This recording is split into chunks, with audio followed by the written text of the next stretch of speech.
Sa video na ito ay ibabahagi ko sa inyo ang mga sintomas ng dengue. Simulan natin ito pagkatapos ng intro.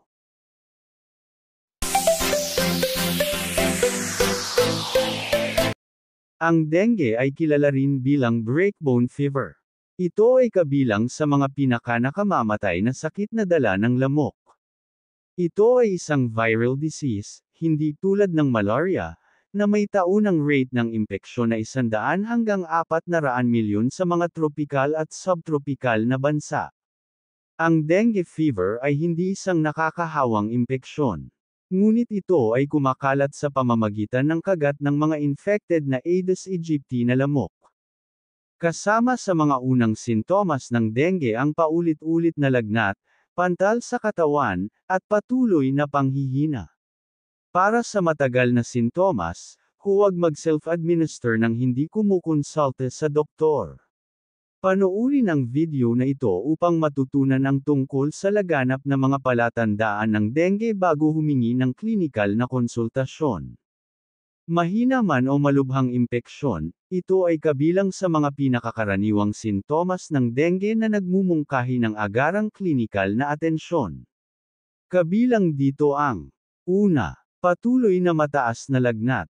Ang patuloy na lagnat na higit sa 38 degrees Celsius ay nagpapahiwatig ng mga senyales ng dengue. Kilala rin bilang 7 araw na lagnat, kabilang dito ang mga pasa sa balat at dugo sa ihi at dumi. Kung bumabalik ang lagnat sa loob ng 1 linggo sa kabila ng pag-inom ng antipyretics, kumonsulta sa iyong manggagamot upang sumailalim sa masusing pagsusuri sa pinaghihinalaang dengue virus. Pangalawa, walang humpay na pananakit ng ulo. Kasama sa mga sintomas ng dengue fever ang matinding pananakit ng ulo na nagdudulot ng pananakit na tumitibok sa pagitan ng frontal at retroorbital lobes. Kumakalat ito sa magkabilang panig at gumagalaw sa mga paulit-ulit na pangyayari. Ang sakit ng ulo ng dengue ay paulit-ulit, ibig sabihin ay hindi mapipigilan ng mga analgesic na dumating ang mga ito. Para sa walang humpay na pananakit ng ulo, huwag mag-self-administer ng walang konsultasyon ng iyong manggagamot. Pangatlo, matinding pananakit ng katawan. Kasama sa mga sintomas ng dengue fever ang matinding pananakit ng katawan, na ginagawa itong isang kasumpa-sumpa na breakbone fever. Habang dumarami ang impeksyon sa viral sa iyong mga kalamnan, ang kusang pamamaga ay humahantong sa matinding pananakit ng katawan na pansamantalang bumababa sa analgesics. Ang matinding pananakit ng katawan ay kabilang sa mga pinakasikat na senyales ng dengue. Bukod dito, ang sakit ay kumakalat sa buong katawan na nakakaapekto sa mga kasukasuan ng kalamnan tulad ng mga paa, bibig, at likod. Agad kumonsulta sa iyong doktor upang masuri para sa pinagbabatayan ng mga sintomas ng dengue nang hindi pinababayaan ang paulit-ulit na pananakit ng katawan. Pang-apat, mga walang uliran na rashes. Kasama rin sa mga sintomas ng dengue ang hindi maipaliwanag na pula at lila na mga pantal pagkatapos ng simulan ng impeksyon sa viral. Maaari itong humantong sa pasa sa balat, na nagmumungkahi ng panloob na pagdurugo sa ilalim ng epidermis. Ang mga pantal na ito ay maaaring lumitaw na katulad ng tigdas, ngunit ang pagkakaiba ay nasa kanilang paulit-ulit na hitsura, hindi tulad ng bulutong. Ang biglaang paglabas ng mga pantal mula sa impeksyon sa dengue ay iba sa mga reaksyong allergy. Ang mga pantal na ito ay hindi mababawasan ng mga gamot na antihistamine. Ibig sabihin, ang isang klinikal na konsultasyon ay ang pinakamahusay na pagpipilian upang magamot para sa mga pinagbabatayan na sakit na dala ng lamok. Panglima, sakit sa mata. Kasama sa mga sintomas ng dengue fever ang pananakit sa likod ng iyong mga mata. Maaari mo itong maranasan bukod sa walang humpay na pananakit ng ulo na may pakiramdam ng tumitibok na sakit na gumagalaw. Nagdudulot din ito ng pamamaga ng mata at markang pamumula ng mga mata mula sa subconjunctival hemorrhage. Hindi tulad ng ibang mga sakit, ang dengue ay humahantong sa matinding pananakit ng mata at mapupulang mata. Kung maranasan mo ang mga sintomas na ito, bisitahin ang iyong doktor para sa malawakang konsultasyon ng walang self-administering over-the-counter na gamot upang mabawasan ang abala. Pang-anim, pangmatagalang pagkapagod. Kilala rin bilang breakbone fever, kasama rin sa mga senyales ng dengue ang matagal na pagkapagod. Dahil ang dengue virus ay pumapasok sa iyong mga kalamnan, ito ay humahantong sa mabilis na pamamaga at pare-parehong pananakit ng katawan. Ang pananakit ay maaaring tumagal ng ilang linggo na may kasabay na mga pulikat. Huwag mag-self-administer ng analgesics kung nakakaranas ka ng hindi maipaliwanag na pisikal na kakulangan sa ginhawa na may katulad na mga palatandaan ng mga sintomas ng dengue fever.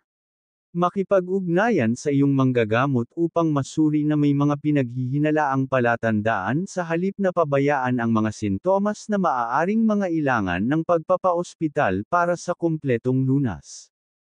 Pang-7, malubhang hindi komportabli sa tiyan.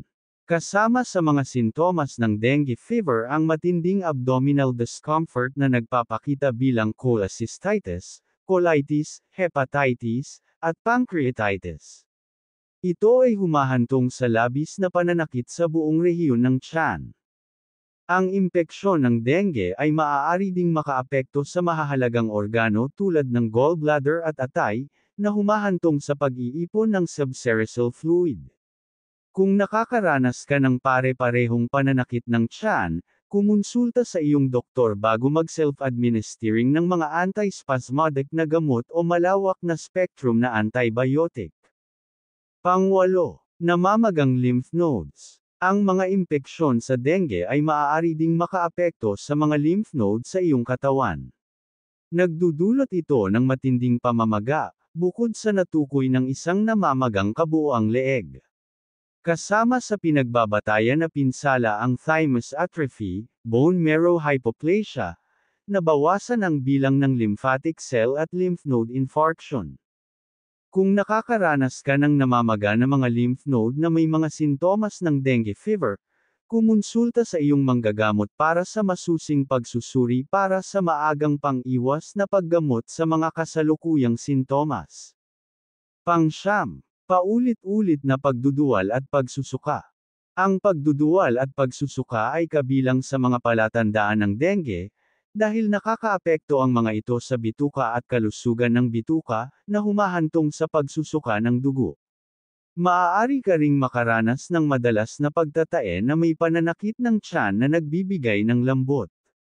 Ang mga ito ay kabilang sa mga intermediate na senyales ng babala ng dengue, ibig sabihin ay maaaring lumala ang iyong kondisyon sa magdamag ng walang agarang klinikal na suporta. Huwag mong ubusin ang mga antiemetic na gamot upang mapigil ang pagduduwal ng walang kumpletong diagnosis mula sa isang rehistradong klinikal na practitioner.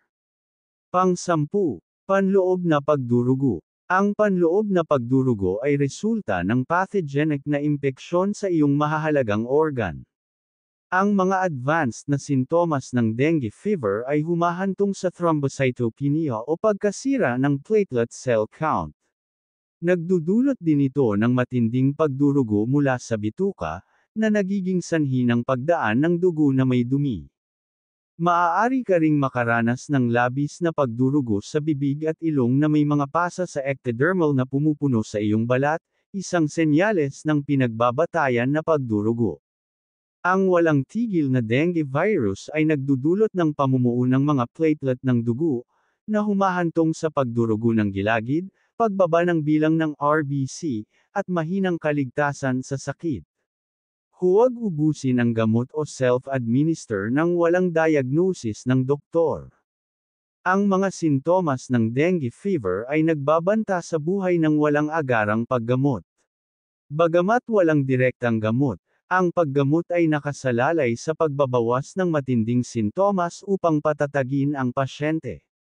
Huwag kailanman pabayaan ang matagal na karamdaman o patuloy na mga sintomas dahil ang maagang paggamot ay nagbabawas ng mga pagkakataong mamamatay. At dito nagtapos ang pagbahagi ko sa inyo. Kung nagustuhan nyo ang video na ito, pakipindot ng like, subscribe button at notification bell para updated kayo sa mga bago kong video. Maraming salamat sa panunood at hanggang sa muli.